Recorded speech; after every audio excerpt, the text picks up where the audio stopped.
Hi, my name is Tyvis Powell, former Ohio State Buckeye and national champion DB. Welcome to the Buckeye Cast. These guys was born and bred in the Buckeye State, and they like to talk Buckeye football and drink bourbon.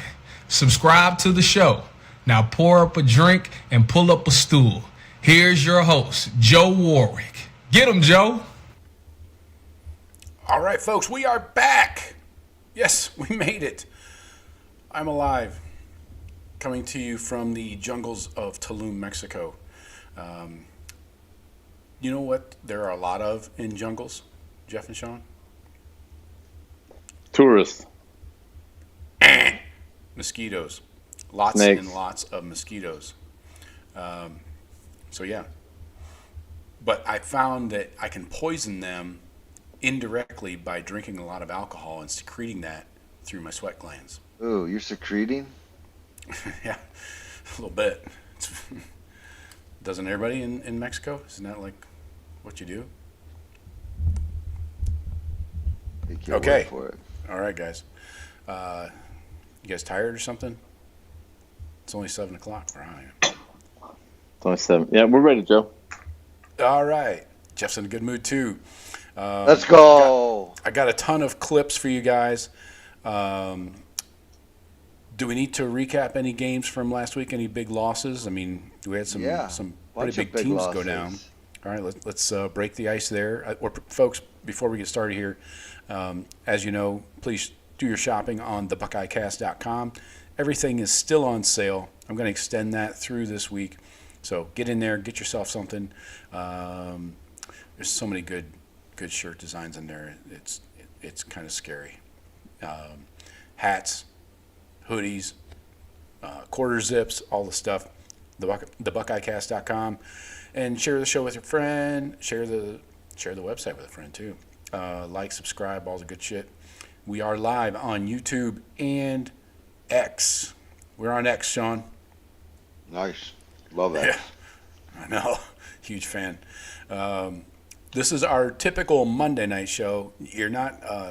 You're not in the Twilight Zone. This is Tuesday night, but we're typically on a Monday night at 8 p.m. So, apologies for the delays. Travel was hell. I spent 9 hours in the Tampa airport yesterday. So, yeah, it sounds as bad as it was. Anyway, I got a question for the chat. I already popped it in there. So, if you're joining, please leave a comment and question, whatever you want. Who was your MVP of the Wisconsin game? That's what I want to know from listeners, viewers, fans, all the people. We will answer that. I already been drinking. Sorry, guys. But I'm sure it doesn't measure up to what you guys have in your system. Anyway, let's talk some games here from last week. I know it's been a few days, and we might be a little behind, but let's go to Sean. What game? How about an upset? Give me an upset that you. It started out Friday night. Was watching that Miami-Louisville game. Me too. Yeah. No, that was great. I had the short list. Going into 2 weeks ago, my short list was basically Ohio State, Oregon, and Miami.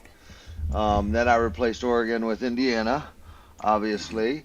And now Miami got bounced, and it's lonely at the top. The king sits there still.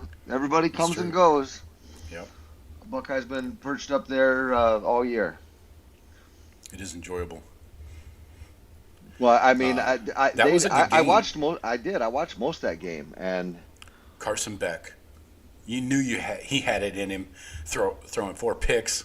I know. Jeff. Carson Beck has the eyes of a goat. Does he not? He's odd looking. I don't like anything about him. I don't like anything about that kid. Personal, physical, anything. Yeah. Well, I don't know about He has a punchable face. There's just, anything you read about him, no redeeming qualities, in my opinion. That I can tell. I don't know. Maybe he's a good dude. He did land a Cavender. Nobody talks about him being a good dude. He landed a Cavender. And he promptly fucked it up. Yep, he did. She got to know him. She got to know him. Clearly. 4 picks though, and you Yeah. know, pretty They were much bad. sealed it. They were bad with the picks. pick. They were. A couple of them were. I'll tell you what, that was a really thrilling game to watch though, because it was back and forth. Louisville tried to give Miami the game a couple times. Miami said, no. We want you to stick around. Here you go back. It was a good game though. Louisville's got a receiver that looks like Bell. He looks like Jeremiah Smith, but not as fast. And funny how Miami made him look that way, but what's his name? Bell. Yep. I think he got I think there was a lot of scouts there watching some of those Miami D linemen, and they said, "Oh, wait, Louisville's got a guy here." I think he maybe turned some heads that night. Which, by the way, that Miami D line didn't show up. They had one sack, and that was from Keontae Scott. Safety. Yeah. Yep. But are those guys just a little bit overrated? Exactly. That's what I was going to ask. The question is have they been feasting on some garbage teams, or are they actually good? I mean, Ruben Bain had 1 tackle, no TFLs, no sacks. And they say that guy averages like a PFF grade of like 89 or 90. He's averaging per game. Oh yeah, he's one of the best in the country. But I mean, I know one of our guys kills him in stats. But yeah, he has just 2 sacks on the year. But where's his TFLs? Why don't you guys have his TFLs here? That would be more useful. Anyway, ESPN doesn't have his TFLs. That's what I get. Miami couldn't run the ball against Louisville. They 63 yards. 63 yards. That's what Mario wants to do. He wants to be physical and pound you. But if you shut that down. Well, and they couldn't run. Yeah, 2.6 yard per carry. Now that Malachi Toney, he looks the part. That dude's electric. I mean that, you know, not to get ahead of the good, bad, and ugly, but you want to talk about ugly? That fuck up he did over there. What are you doing, kid? Put the ball away. What are you doing? I mean, he totally. The reverse pass, or was that? What was that? Yeah, and then he pulled it out and couldn't get it back, and the dude's on him, and then fumbles. And what are you calling that play for? In that instance, what are you calling that play for? That was terrible. Jesus. I mean, just decision making. You're asking for something like that to happen, putting those kids in that spot. Right. Not the time and place. Not it. But my opinion. Well, I think it's all coaching, Jeff. Yeah. Me too. Not the head coach. Not the head coach. I'm saying the position coach. Like, they have to practice that throughout the week. And if the kid is not, I don't know, maybe he just fucked up in the game, in live bullets flying. But if the guy is not ready for that position, then you don't do that. Same with the USC game. Do you see that? Well, the thing is, if it's not there, just pull it down and run. And he panicked. You could just see. Sure. He hesitated, and that hesitation caused his worst fears to come true. Yeah, exactly. But Mark Fletcher, 18 yards rushing, led the team for Miami. Yeah. Fucking traitor. Yeah, exactly. Jordan Lyle, another traitor, 5 carries, 15. Well, we can get the shitty running games because that's coming up. It's on the docket. What else? Like I mentioned, do you see that USC game? Some of the bullshit play calling in that. Saw a lot of it, not all. I watched quite a bit of that myself. What I noticed is more than play calling is USC cannot stop the run at all. As always. How'd they do it against Michigan? Michigan's not that good. Well, Sean, I would disagree. They're good at running the ball. I'd say Notre Dame's one of the best at it, though. Yeah, no doubt. I mean, they got 2 of the best running backs in the country. That Price kid really impressed me. That's the first time I saw him, really. And that kick return, Jesus Christ. Kid's got some fucking jets. But Jeremiah Love going for 228. Whew. You don't need C.J. Carr to be anything. He wasn't. Go ahead. That's how they can still be dangerous, I think. If getting in a playoff, Notre Dame could still be dangerous because Carr might do enough and then if the defense is not getting blown apart, you know what I mean? If the defense keeps them in the games, they can beat a lot of teams. I mean, I agree, Jeff, and I think that was a huge game. I was pulling for USC because, to me, basically, barring a huge screw up, Notre Dame's in now. They're the first team in. They're going to have 2 years. Look at that schedule. They're not going to be. They're not going to lose another game. I'm not arguing that, but I think. What do you guys think about the rain impacting that game for both teams, especially the offenses? Sure did. Sure it did, but it's what team is better equipped to handle the rain? The team that runs the ball better. Yeah. But USC still threw for 328.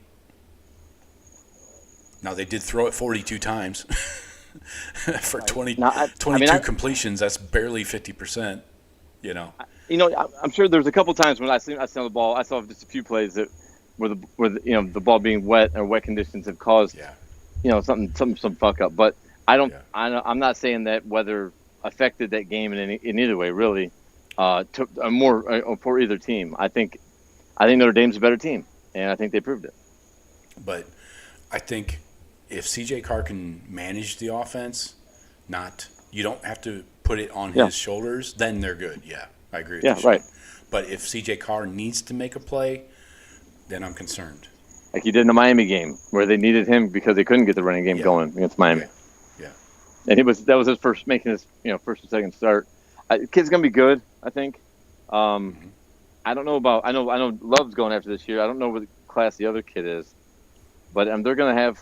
They'll probably have more stable running backs coming in. So probably a good, solid quarterback with a solid run game the rest of his career. Price is a junior, so he's eligible. He might go. Go. Yeah. I could check the PFF big board in a minute, but yeah. So, what else? Let's keep moving here. You want to talk about Nebraska? Nebraska now? And Minnesota? No, I'm good. A&M barely getting by. I thought we were going to have another top dog get dropped. That's true. They were on the road. I didn't watch that at all. I watched Ole Miss, Georgia, Tennessee, Alabama. Yeah, I had money on Ole Miss. They were getting a few points, and they were getting 7. Wasn't it 7.5? I think it closed at. It was a Georgia? close to a touchdown. Yeah. I thought it was just over a touchdown. I was like, I would have taken Ole Miss with points too, but yeah. Arizona State with a big win over Texas Tech. I thought, Texas Tech creeping up those boards. Yeah, I think that puts Tech back in their place. Well, I mean, they're starting to spend money and get some dudes at Texas Tech. They did, and I just don't think this is their year yet. Well, that Big 12, it's jumbled up now. We got Cincinnati, BYU's undefeated. I watched some of that Holy War. That was a pretty good game. I don't watch that. I'm not impressed. You saw BYU? BYU. I care for it. We don't really care for the Holy War? No, I don't. It doesn't measure, doesn't register with me. I don't care about those two teams. They're not going to have an impact in the playoffs, really. Even if one of them squeaks in. I was merely talking about the Big 12. It was the only game on. That's why I watched it. I don't care about Utah or BYU either, but BYU being undefeated almost went down to Utah. Right. BYU threat level 0. But that Big 12 is a mess right now, though.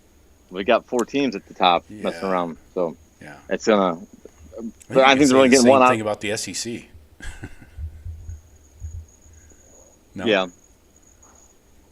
Of course, nobody is, but it's going to be interesting to see if the Big 12 comes, is able to get 2. Where we thought at the beginning of the year, there's no way the Big 12 gets 2 teams. There's no chance.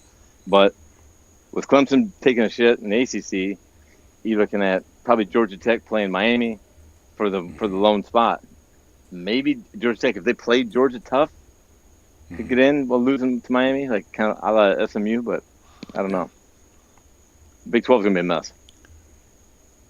Yeah. Sean, did you see LSU Vandy? I did not get to watch that, but the Doors. I'm certainly glad that happened. I'm Anchor down. Big Vandy fan. That's right. Big Commodore fan. Hell yeah. They with Diego. He's solid as shit, man. Right, but what are they going to do when he's gone? That's my question. Yeah, right, they got to budget him up with another guy that's another Coach Johnny don't care. Manziel. He's going to take a bigger job. That's Yeah. the But Penn State job. is LSU any different than? Fuck, I don't know. Penn State. I mean, would you take Michigan or LSU in a game? Neutral field, Michigan or LSU right now? LSU. Coin toss. I haven't watched enough LSU. I don't know. That's probably a pick 'em. I take Vandy over both of them. Shit. Sean, Yeah, maybe. Sean, you look to say LSU means you haven't watched. Really? No. I don't know. I don't agree. know. So right now, going back to Notre Dame and Jadarian Price, PFF on the big board has him ranked the 116th pick right now. So what is that? Third round? Fourth, yeah. But this I think you'd big say- board right now, I don't Sean, think you going come back out to from that. going back to Miami and Ruben Bain, he is the number 1 overall pick right now. You come out for that. That's big money. But that kid at He's a junior. at 100 something, can probably land himself a cool $1 million and come back and play another year. Yeah. And working way himself up to the second round or something. Yeah. We'll see, but running backs almost a different position than all others because of the shorter shelf life. So Yeah. you might want to just get to the money, and just get to that that guaranteed money as fast as you can too. Yeah, keep dropping your questions and comments in the chat, folks. I see Stephen Cherry in there. Hey, Trackside giving us a super chat, $5. Damn. Appreciate you, Trackside. Oh yeah. We'll pop that up. Let's jump through these right quick. Let's go Trackside with the super chat. Notre Dame fans believing they're going to win it all. Their secondary still sucks. True. Thoughts? Well, they said what about? Go ahead. they're talking about that slot guy that was covering USC's receiver. Yeah. Oh, he's a slot receiver. I don't know. They said that PFF guys. I was listening to the show after the games. Yeah. Moore, I think his last name was. They said he showed himself as a first round pick. The way he shut down USC's slot guy. Right. Who's supposed to be the best receiver in the scary. country, they say. What about their safeties? Freeman scares me. Look, his team plays like, I don't know, they believe in him. He's got some mojo over his teams. I think any Freeman coach team is a scary team that can compete and be in a game and damn near beat anybody. They worry me. I was hoping they'd get knocked out. And with that USC loss, 100% they'd have had to have been knocked out. Because you basically played 3 teams on your schedule, you lost all 3 of them, and then, you beat up your regular Armies and Navies and Stanfords. Who gives a shit? Right. And that's their MO, right? Every year, seems like. So, yeah, thanks to Trackside. We appreciate you. For the super chat, Sean and Jeff, your $1.75 is on the way. Anyway. Awesome. What else? Oregon went east as far as you could possibly go, almost, to Rutgers. I thought that would be a little tighter. But I did enjoy watching that LSU defeat. I got nothing else from this week that really stood out. I don't care about Missouri or Auburn. Hugh Freeze sounds like he's on the hot seat, and he's not getting the vote of confidence that he asked for in the media from his AD, so that sounds even worse. Spartans didn't get blown out as bad as I thought they were going to, so. All right. There's that. Honey, Sean says that the Spartans didn't get blown out as bad as he thought they would. No response. I think she's pretending to not hear me. I think most Spartan fans aren't that happy about it. They were hoping for back-to-back beatdowns last week and then this week to escort John Smith out of town.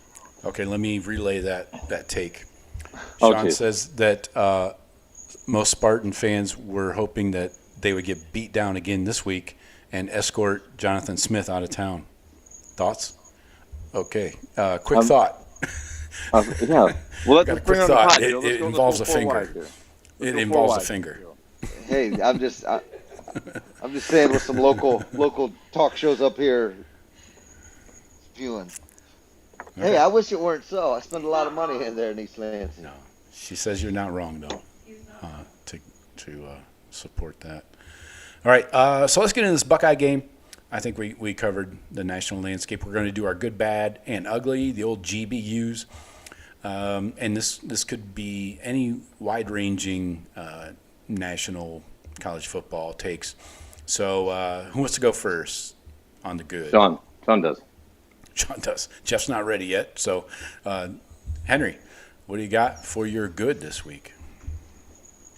I will go with Shohei Ohtani. If you guys aren't paying attention, this guy is the greatest. I can't believe you took mine, Sean. You fucking took mine. Show. To ever play the game. The guy hit 3 dingers the other night and pitched 6 shutout innings, giving up 2 hits. It's unbelievable what he's doing. I'm not the biggest baseball fan, but I cannot help but notice when Babe Ruth is right in front of your face. So Shohei, hats off, brother. I watched the Blue Jays game last night, by the way, the last 3 innings. Only you would. Only you watched in the ALCS over the fucking NFL doubleheader Monday Night Football. Only you, Joe. You were the one. You know why? Yeah. Well, what about the Seattle fans? The Seattle fans, they had to pick between the Seahawks Monday night game and their Mariners playing in ALCS. Like, bad on you, baseball, for getting your ALCS Game 7 buried by Monday Night Football. What's going on tonight? Not a goddamn thing. You can play Game 7 tonight, and then start the World Series still on Friday. Yeah, we don't have to care about TV ratings. That's bigger problems for other people. All right, so Sean's good was Shohei Ohtani. That's where we're at. I was going off the board there too, Sean. I can't believe he took it. All right. Hopefully that'll help the SEO rankings for the show. Okay. Jeff, you're good. Low-hanging fruit. I'm gonna go with our quarterback stat line. That was pretty good. 36 of 42, 294, 296, something like that. 393. So that's what I meant. 390. 394. 86%. That's not. Yeah.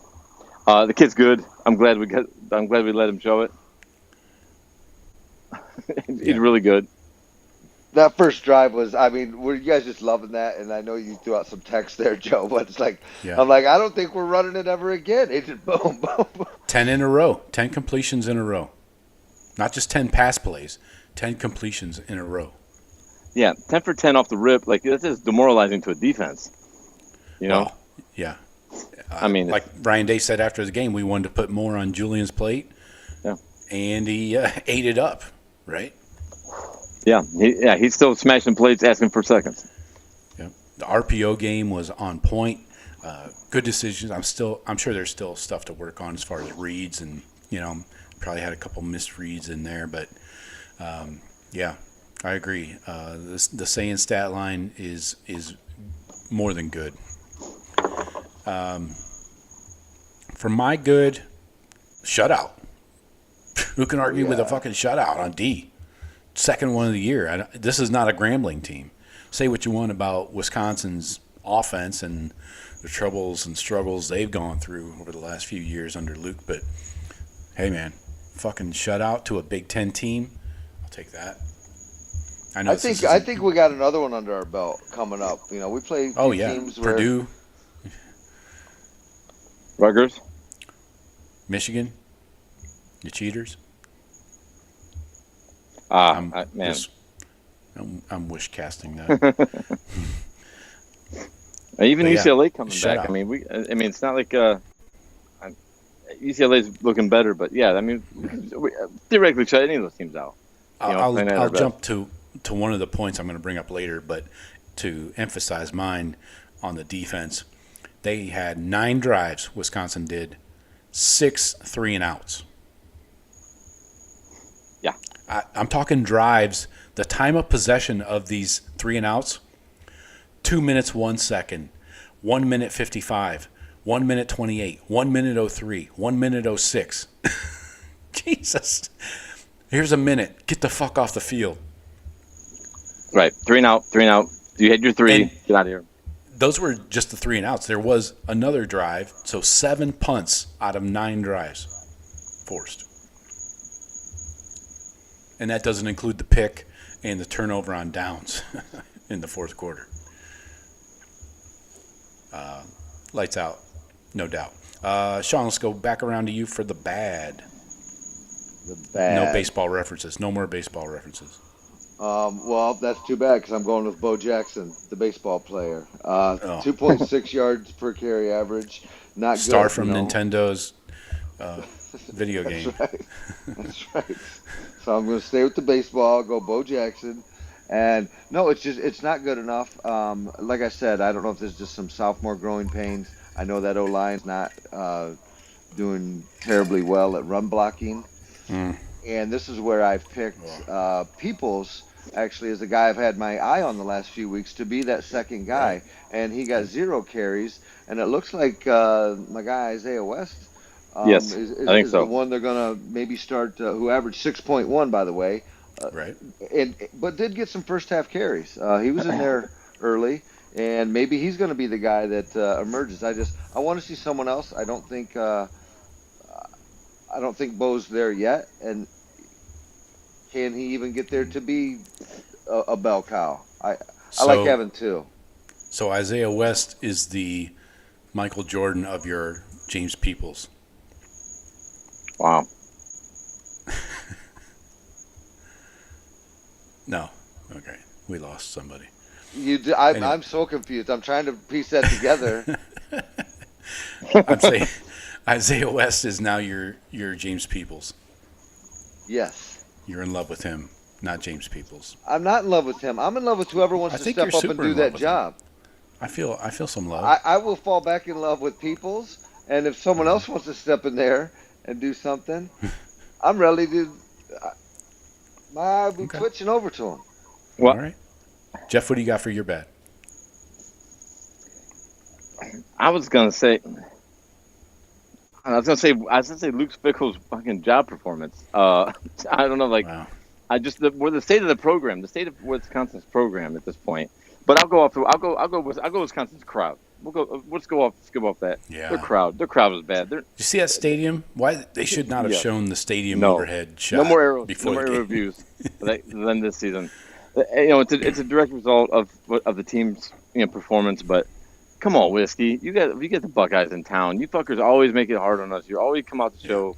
You always, they're historically bad though now. They've went from being the team in the West, pretty much, so you could count on being decent, to they're absolute trash. When there was Getting rid of the divisions killed them.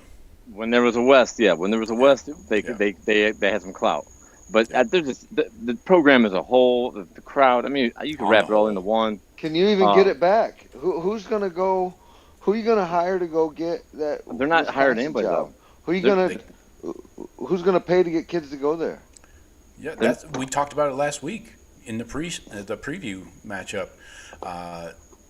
The NIL is a train wreck there. So until the former players want to start kicking in some dough, or they find some corporate boosters that have money, I don't know what kind of corporations are in Madison. The money's not there. Their AD came out. And said, "Please asking the fans, please, patience." Oh, we know. And he brought up the money that they were spending on on school shit, what they're building, with their renovations for the stadium and all that. He said, "Please be patient with Coach Fickell."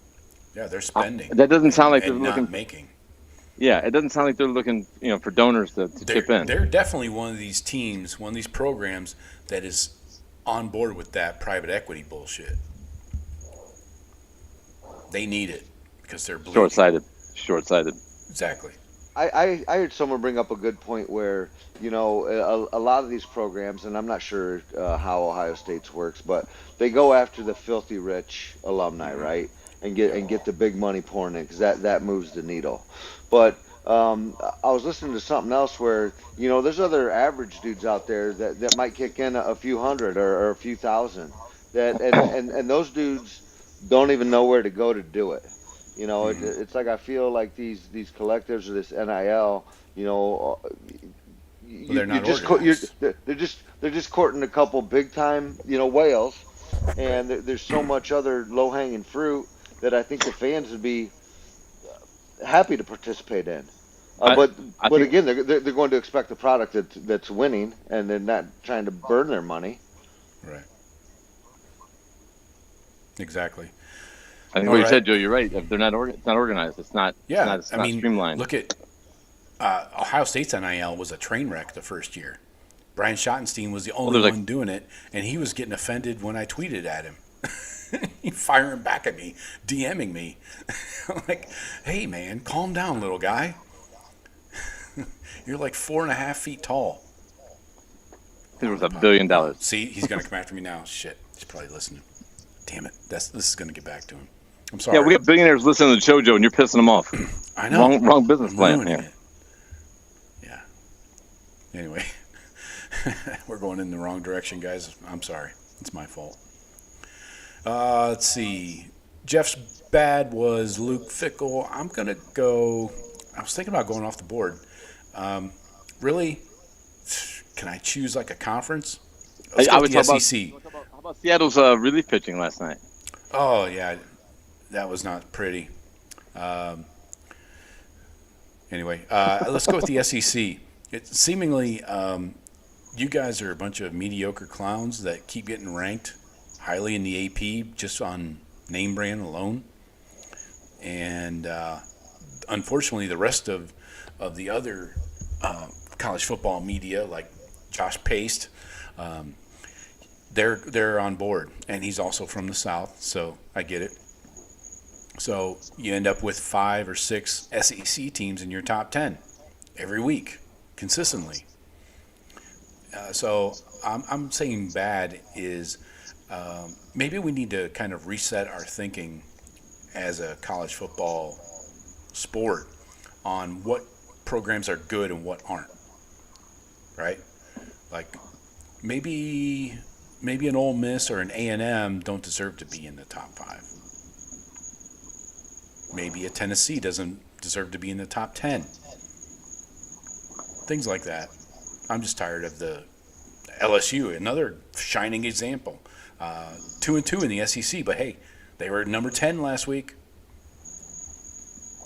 And they never controlled that game against Vanderbilt. No. They never were in control of that game. They were down 17-13 at the half, then got smoked in the second half. Yeah, but they only had 1 loss. They've got 2 now. They're down to 20. I mean, who? What do they have to hang their hat on? Not their defense. Yeah, but you're the Nuss. I'm saying, you down with the Nuss? You're at 20. Who are all these good teams you're going to put ahead of them? I hate the Nuss. I think the Nuss sucks. Well, yeah, I properly rated maybe now at 20. But I'm talking going into last week. Like I'm looking at these rankings going into last week's games. They were 5-1. Yeah, on based on nothing. 1 loss was undefeated. Which is the issue with all of these programs. Their 1 win was against Clemson. What's Clemson now? And Florida? I mean, is that a legit win? They just fired their coach. They lost to Ole Miss, the one ranked team that they played. Lost to Vandy, the other ranked team they played. Well, you're going to see the next 2 weeks they play A&M and then Alabama. So we'll find out. Doesn't sound like it's going to go well. Anyway, SEC football sucks. I wouldn't be surprised to see them win one of those games. I wouldn't be surprised at all. I would. Definitely. Let's go to Ugly. We got to make our way through this game. We got 25 minutes to go. Ugly. Sean, back around to you. Let's go with missed field goal, fielding. Oh, stop stealing my loins. Yeah. Special teams sucks. It's just, it has flashes of brilliance once in a while, but for the most part, it's mediocre and not great. You could call it ugly. But, yeah, good one. That's mine. You stole it. I am. Yeah. I mean, BI had a nice return, but then he'll let one bounce and roll down to the inside the 5. Then we'll miss a field goal, like a 38-yarder. And our punter can't seem to hit one over 40. So, I don't know. Jeff, ugly. I'm depressed now. This is an SEC's quarterback's stat line: 12 of 27 for 132, 0 touchdowns, 0 picks. His team won 16-13. I'm talking about the stat line of ugliness. Arch Manning. That kid is not right. He is not good. Sounds like a week-to-week thing. Like that's his line. They held on. They held on to beat Kentucky. Yeah. 16-13. I was watching that one too. Good God. He does not look good at all. He looked better last year. Like how did he regress? You just highlighted another mediocre SEC team. 2 losses, 2-1 in the SEC, but an unranked 2-4 Kentucky team. You have to beat them by a field goal in overtime. And your clearly preseason number 1 team in the country. Yeah, they're killing our resume. Every poll. They're not helping us. Not a damn bit. No, thanks, guys. Neither is Washington, by the way. Right. Look, we don't need any help. No, when you're the only, undefeated team in the top, that matters anyways, and you're ranked first, it doesn't really matter. I get it, but yeah. We got a bunch of video clips to get into, so I gotta figure out what my ugly is. I think I really want to talk poorly about the SEC, but from what angle? Tough call. All right, let's go to USC. Whatever that play call was by Lincoln Riley. Late in the game. It was like one of those patented Michigan plays where they do like the reverse double pass flea flicker bullshit. So late in the game, that's what you're calling. He called that. It turned into an interception. Shocker. A wide receiver threw an interception. Do you believe it? Yep. Along the lines of the Miami game, just like horrible choice of play calling.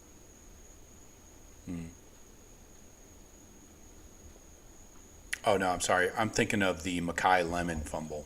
That's what I'm thinking of. It was Makai Lemon, the receiver. That was in the fourth quarter. That was a fumble, right? Yeah. That was dumb. It reminded me of that play by Miami. Anyway. It's just, I feel like Miami, they're like, oh my gosh, we got this new toy, Tony, and get him the ball as much as possible. Right. Which probably isn't a bad thing, but let him focus on what he does, catching the ball and running with the ball, not throwing it and making reads and doing shit like that. Right. Again, I'm not down with those flea flickers. You notice Ohio State never runs flea flickers and gadget plays like that. I hate trick plays. Right. It just tells me that's your most creative thing is to like run a flea flicker. Instead of just, you know what though? The fans love that shit. Oh yeah. The fans love the. Yeah. I hate the trick play. What do you do? Yeah, we basically threw the spirit of the game out and we tricked you into something. Yeah. It rarely works. So, all right, there you go. All right, let's get into this instant reaction. Relatively instant. How instant is 4 days later? Who knows? Who's to say? Buckeyes roll 34-0, another shutout. Second of the year. First Big Ten road shutout since 2017, by the way. Buckeyes are 7-0, heading into a bye week. Probably a good time for that, heading into the back half of the season. And Ryan Day was pumped to talk about the defense in the post game. He said, we've been here 15 minutes and haven't talked about the defense. Let's talk about the defense. So, yeah, I agree. We should talk about the defense. But first, we need to talk about Julian Sayin. Did somebody have me on speakerphone? Because I keep hearing myself. Is that me? Anyway. I don't hear it. I just hear myself like a second behind. Offense. Let's talk offense. Julian Sayin, Big Ten Offensive Player of the Week. He got a shitload of awards this week for his play. What'd we go? Got it right here. 36 of 42, 393, 4 touchdowns. Jeff covered that earlier. 10 in a row to start the game. And just fearless, like, and surgical. I mean, this guy, the RPO and short passing was perfect almost. I got his passing chart here. From behind the line of scrimmage, 5 of 5 for 25 yards, 0 to 9 yards. He was at 95%, 186 yards. 10 to 19 yards. He was 8 of 8, and even 3 of 6 over 20 yards. So this kind of leads us into the big touchdown by Carnell Tate. We got to show that right now. I got like 50 different angles of this, so bear with me. Here we go. This is like the all 22 view. Right down the seam. Steps over. Look at where Tate was when he let that one go. Here's from the end zone.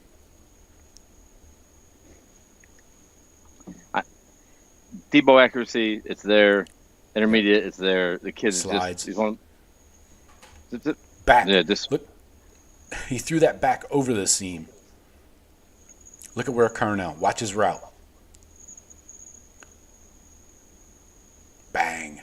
And loses his helmet. Gets it ripped off by a defender, which should have been a penalty or some sort. Or at least he should have been arrested. Here it is again. Yeah, phenomenal. Time. Yeah. Tate is making catches like this in traffic, contested balls in traffic consistently. It's almost a surprise if he doesn't come down with the ball. No matter if it's one defender, two defenders. Yeah.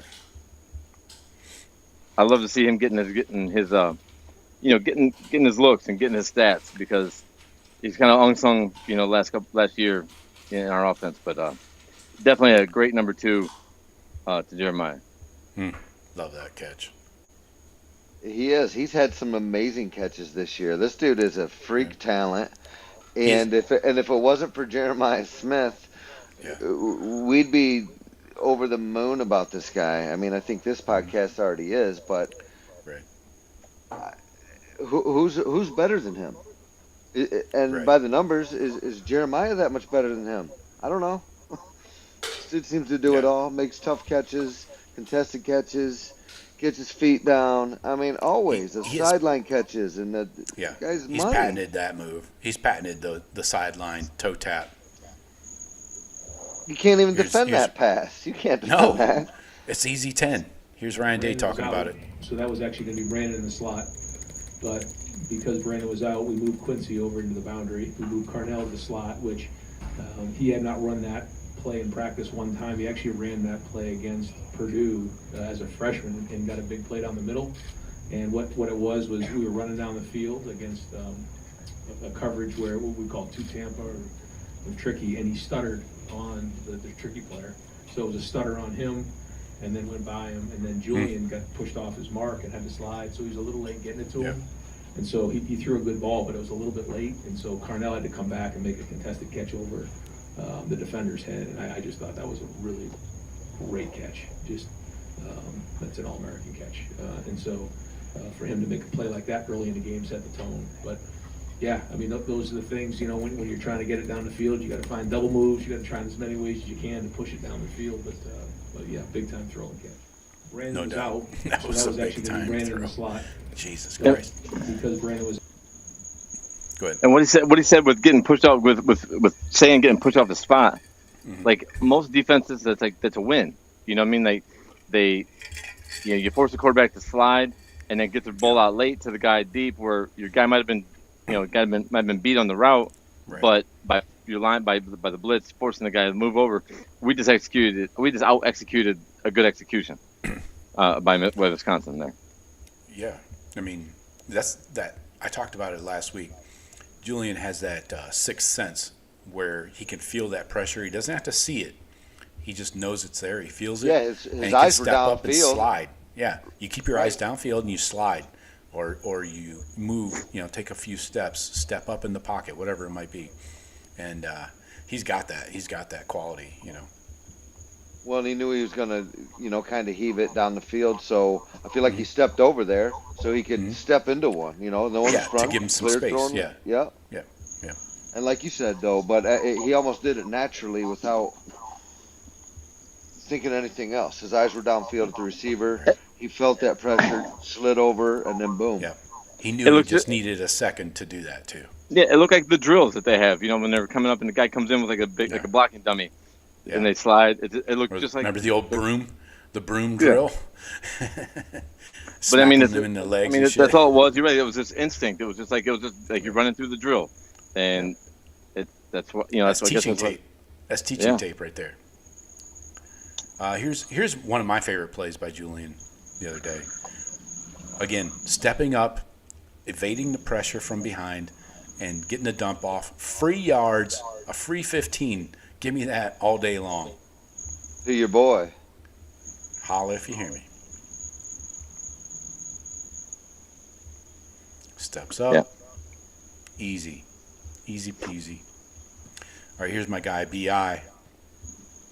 Again, Sayin evades the pressure, feels it, rolls, bang, back corner. Only where his guy can catch it. Again, that's where he throws the ball. He does not put it in harm's way. He does not throw contested, balls. He doesn't have turnover-worthy throws, which is a stat that PFF uses. He puts it where one guy can catch it or it's incomplete. Yeah, as ball placement is better than anybody else in college football. I mean, he shows it every week. Yep. So, yeah. And B.I. finally getting his first touchdown of the year. About time. Love to see that. What else? We talked about the RPO, short passing game. 10 different guys caught passes. Good point. Yeah. We played a lot of young guys. Young guys got in early. Just kind of sprinkled in. Yeah. Which is good. I like that. Yeah, JJ 13 targets, 9 catches, a quiet 100 yards, 97. Do you think they kept? Do you think they kept Sayin in a little long though to get that last touchdown? Do you think they're doing a Heisman push? Yeah, definitely. Yeah, I agree. And that's why he's third or fourth, depending on what book you look at, in the betting odds for the Heisman. Tate, 7 targets, 6 catches, just 111 yards and 2 touchdowns, not to mention the one where he got his head knocked off. Bo Jackson, he's becoming a weapon in the passing game. 5 targets, 5 catches, 57 yards. With that video, Joe, it's perfect. I mean, just those dump offs. Yeah. When they got guys freaking out, going deep, and they're bracketing Tate, they're bracketing Smith, that dump off will be there all day. Yeah, exactly. Get him in the open field. Get him a dump off at 5 yards and let him get open field against a DB or a linebacker. Right. Yeah. Bo's getting 15. Right. Claire with 5 on 5. B.I. with 4 targets, 3 catches for 26 in the touchdown. What else? Oh, we got to talk about this. Okay, so Carnell Tate and Julian Sayin they could battle or tie for that offensive MVP this week. The highlight reel touchdown catch by Carnell is pretty fucking amazing. So I don't know how you challenge that, but that's what happens when teams want to continue to tilt their coverage over Jeremiah. We've seen it, for like a whole season now. Red zone and rushing attack are 2 things that we need to talk about. Do we have a new RB1? I think it's Bo Jackson. I think it's been Bo Jackson. I think it stays Bo Jackson. Really? I think by default, I think it's Bo Jackson, but I'm not 100% sold on him either. Now, is Isaiah West going to get more love, more touches? Yes. Or is he just the flavor of the day? So, no, I mean he's performance. Joe's they're going to move him. He's going to move up, and he may have passed Peoples in the depth chart. It looks like he did, right? Yeah, I would say yes. He's at least So- RB2. Yeah. So I mean, but Donaldson's still gonna get his short yardage goal line stuff. Right. I don't think Sure. we're coming off of that yet. And I would argue against Donaldson if somebody really wanted to talk about it. Oh, I got no problem somebody moving past Donaldson. I don't think he's explosive at all. I think he's a big body that knows how to score touchdowns, get down in the goal line area. But I could make an argument that he's not that great in short yardage and goal line because he does not break tackles. You could finish my sentence for me. Okay, go ahead. Sorry. No, that's exactly what I was saying, Joe. That's exactly what I was saying. He's, for some reason, the coaching staff feels he's our best inside runner down there in short yardage. I think it's his experience. Because he's the elder statesman. I have no problem with other people getting that look. Yeah, I would like to see maybe give West and give Bo some of those carries. Keep whoever's in there getting down to the 5-yard line. Don't take him out and bring in CJ. Let the dude finish the drive. If you're gonna run the ball with the guy you got going down the field with. If you're gonna throw the ball. But you don't need to force feed just because CJ comes in. Say, we're giving it to 12. We know 12's getting it because this is the only time they give him the ball. Yeah. So I have two stats we can compare all three running backs: CJ, Isaiah West, and Bo Jackson. Two stats that I look at on PFF that are pretty accurate. Force missed tackles. So are you breaking tackles? Or you can look at yards after contact on average. So CJ Donaldson has 60 snaps, 60 rushes on the season, 2 force missed tackles, and 2.38 yards after contact. Now you got to qualify that a little bit because when it's second and goal from the 1, you can't get any yards after contact. I get that. So that's fair. But to compare the force missed contacts, the force missed tackles are important because I think that those don't matter where you're at on the field. Right? So Isaiah West has 6 in only 21 rushing attempts. 6 already. He had 3 this past week against Wisconsin. And his yards after contact in that Wisconsin game, 3.78. That's much more than the touchdown hog, C.J. Donaldson. But then Bo Jackson, he has 68 rushing attempts and 13 forced missed tackles. An average of a 4.81 yards after contact. Now, you're looking at a much bigger sample size for Bo versus Isaiah. Again, Isaiah just 21 attempts, and outside of the Wisconsin game, those were all garbage snaps, right? So if you're looking at just the Wisconsin game, Isaiah had the 3.78 and 3 missed tackles. So which will give him more touches, I think. Which he's earning, he's earning a bigger piece of the pot as far as. That's how Bo Jackson got to the spot. Bo didn't start the season out as number 1.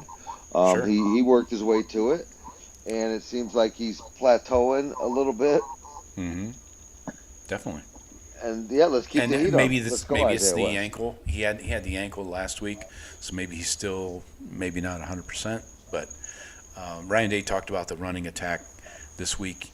He said where they're falling short. He said, "I really don't want to get into pointing fingers."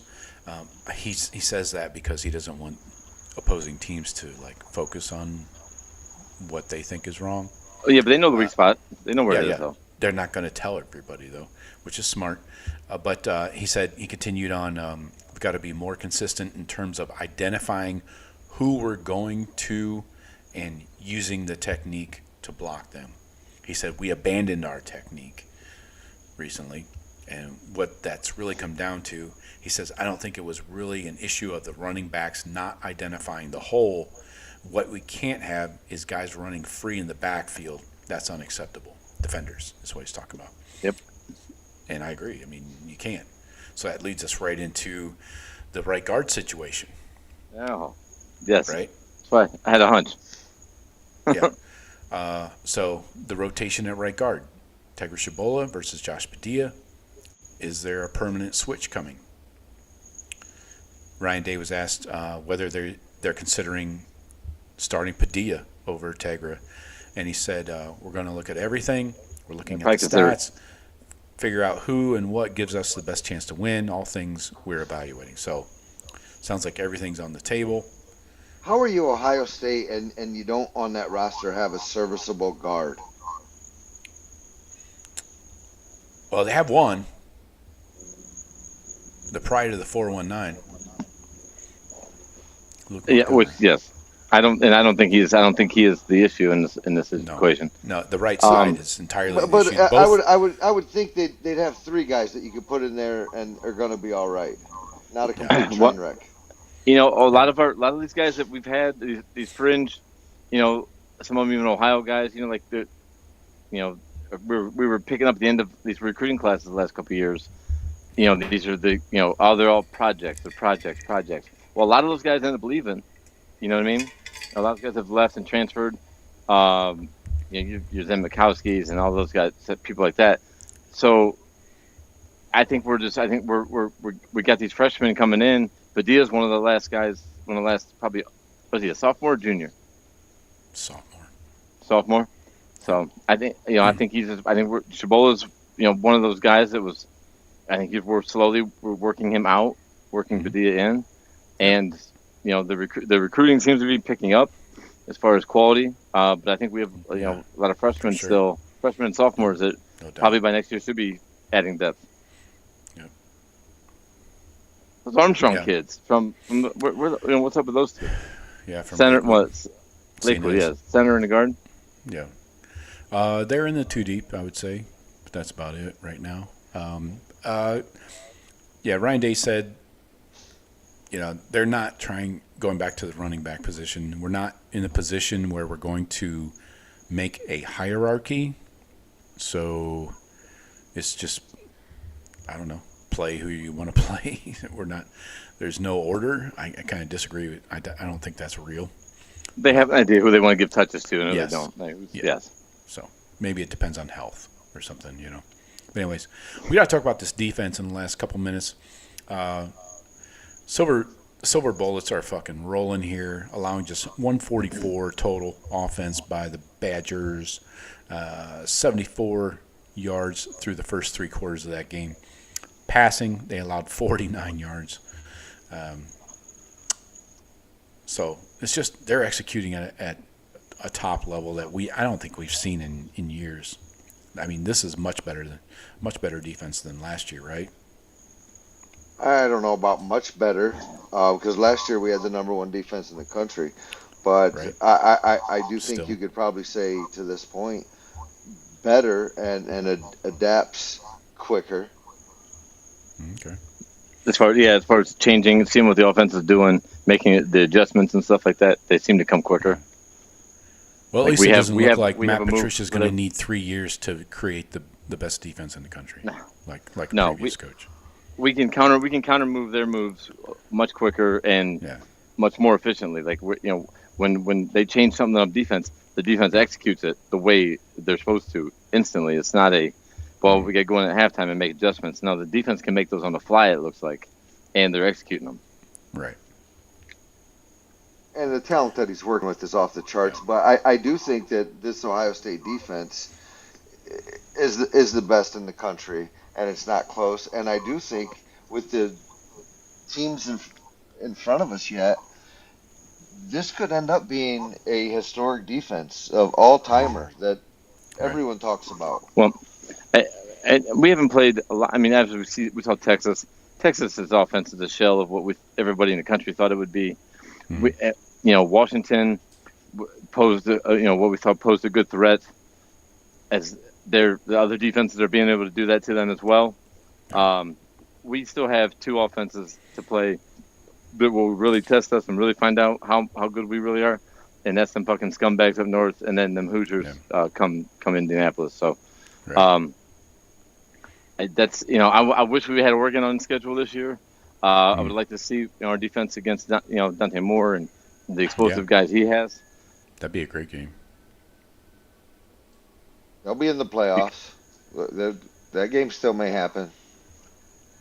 Oh yeah. Oh, sure. It could be a Big Ten championship game. I just meant Indiana for us to measure. Yeah, for us to measure this year as far as because I But talked if to we're anybody gonna down go here. through a season and you end up with like a 5 points per game average, that's ridiculous. I don't care who you're playing. That's best It's since ridiculous. like 2000. Well, they said 41 points given up so far through the amount of games is equal to only the 93 Seminoles. Yeah. They've given up but they had a guy on the team. They had a guy on the defense called Derek Brooks. Might have been one of the greatest defensive players ever in college football. How about their D line? I believe 3 Is of that them. Wake? Christian 3 or Wake? 4. Wake. That might have been Darnell Dockett. That might have been 8 pros. 4 Andre pros Ware. across the front. Yeah, exactly. Where, and then their outside linebacker, he definitely went to the NFL, and then you got, Ernie Sims. So I mean that 93 Seminole team. That's Bowden running. Cameron Wake. My bad, not Christian. Cameron. Anyways, so that's a historic defense. We're on par with these historical great defenses. Yeah, the points per game stat 5.86 is best since 2000. I talked to the SEC fans down here. It might be a Georgia fan, or maybe a Bama fan, or Florida State fan, or Miami fan, whatever. They all say, "Well, you guys don't play nobody." You can't say that anymore. What is Texas? That's all I get. They're repeating stuff they heard 20 years ago. Yeah, y'all ain't playing Oregon this year. Y'all ain't playing Oregon this year, which you haven't played. And then they say Penn State's trash. Everybody's down. Texas trash. You guys don't do nothing. You're not playing anybody. So we have to show this defense against Michigan. We have to show this defense against Indiana to get nationally to get respect. But we don't care about the respect. We don't need that. We just need to win titles. But we're just never going to get it until we play against those quality teams. Yeah, I got a comment from Stephen Cherry that just triggered me. I got a video of K-Mac and Arvell here against the run. Watch this. Watch K-Mac right in the middle, right in that A gap. Sets him up. Arvell takes him down. But Stephen Cherry's comment was, he said, Arvell, Reese, Cade, McDonald make this year's defense better than last year. That's what I'm talking about right there. Yep. And Curry. Oh, well, yeah. I mean, we had 3 guys with sacks. It was Curry. Was it K-Mac? Where's my list here? I just had that. Oh, Kenyatta, Caden, and Arvell. So, yeah. Let's rifle through these comments real quick. Go ahead. I was going to say, if we wanted to put pressure on them, we could have. I think. I mean, it's like we didn't do a lot of blitzing. We didn't try to really pressure that quarterback. We wanted to sit back and let him throw it to us. Yeah. I think we could have. If we wanted to dial up pressure and just go after this dude, we probably could have had 6, 7, 8, 9 sacks. Sure. Yeah. Trackside had the first comment in. Is the red zone offense a problem? Yeah, we need to continue to clean that up. Take too many field goal attempts, and occasionally missing one. Not great, Bob. That's what happens when you keep kicking it. Yeah, you eventually, you don't have an All-American kicker that's going to go, 20 for 20. Yep. We got it. That's got it. When talent equates in these playoff games, and maybe whether it's shitty somewhere or whatever, we got to be able to run the ball. We got to be able to run the ball when they know we want to run the ball. Last week of November, you're definitely going to need to run the ball. Yes. Stephen Cherry, go Bucks. Jeff, Joe, Sean. I should be first in that list, Stephen, always. It's Joe, Jeff, Sean. Don't worry about it, Steve. You're right on. Right on, Steve. Fuck him. Stephen Cherry says, are we done with the Tegra experiment? It seems like it's not an experiment. It's been starting for 2 seasons, but I'm done with it. Oh, thanks for reposting the stream on X, Stephen Cherry. The best. Stephen Cherry says, love the Aaron Scott hit to end the game. I love the violent nature of our defense. Yeah. It reminded me of Josh Proctor against Wisconsin in the playoff, or the the Big Ten title game. championship. Yeah. That was a way to end it. Yeah. Night. Stephen Cherry says not buying the Notre Dame hype machine in week 7. Check back in January. They're gonna be in. There's nothing gonna keep them out. But do they win throughout the playoffs like they did last year? They got lucky with Georgia having a backup quarterback. You know, the way things fall, if you only got to win one big game, which I think is the way it fell for them to get to the championship. Yeah, right. Maybe what if they get the what if Notre Dame's first round they get the Big 12 champ, get Arizona State backdooring their way in, or the AAC champ. That's what I'm saying. Like not the Power Four, right. but the biggest ACC, yeah. And we don't know who that might be. I mean, right. Boise or who knows? Exactly. Yeah, Stephen Cherry says Jackson and West are our top 2 running backs. Peoples and Donaldson just aren't Buckeye level running backs. Stephen Cherry says coaching predictions: Florida gets Lane Kiffin, UCLA James Franklin, Penn State PJ Fleck. Oh, Jesus Christ, he's really throwing him out tonight. And then Vatek gets Alex Golish. If I were Golish, I wouldn't take that job personally. But why? Lane? He thinks Lane will leave Ole Miss. Yeah. What is that? Is that rumored? Why? He was the first call Florida made. That's confirmed. Stephen Cherry says hearing a lot of chatter from Penn State fans wanting Heartline. I'm sure because you guys haven't had a receiver in like 20 years, man. You just stole our D coordinator. Now you're gonna steal the O coordinator? He's not going there. Why would he fucking go to Penn State? Good luck getting somebody from South Florida to go to Happy Valley. Yeah. All right. And we talked about Stephen Cherry's Arvell Reese Cade McDonald comment. So, all right, boys. Excellent show. Appreciate you guys. I got to get to dinner with a beautiful blonde Canadian woman. Yep. Whatever. Jeff.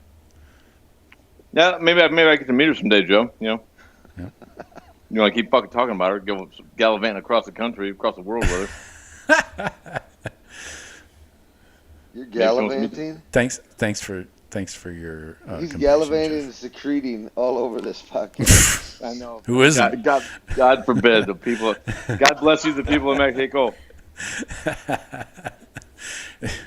Don't drink it's the free water. country, man. It's YouTube. Don't drink the water. There are no rules. All right, Pete. Is that all you got from? Is that all you got for me? Nothing else? That's it. Don't drink the water. Don't drink the water. All right. Thanks. Anything else? All right. No. Get healthy Buckeyes this week. Get some recruiting done. We got all the assistant coaches on the road right now. Let's go sign some more fucking 5-stars. Reload. Okay. Let's do it. Yeah. Love it. All right, guys. Appreciate you, Jeff and Sean. All right. Bring me some tequila. Later. Okay. They sell that in stores up there, you know. All right. Talk to you guys later. Give me the worm. Go Bucks.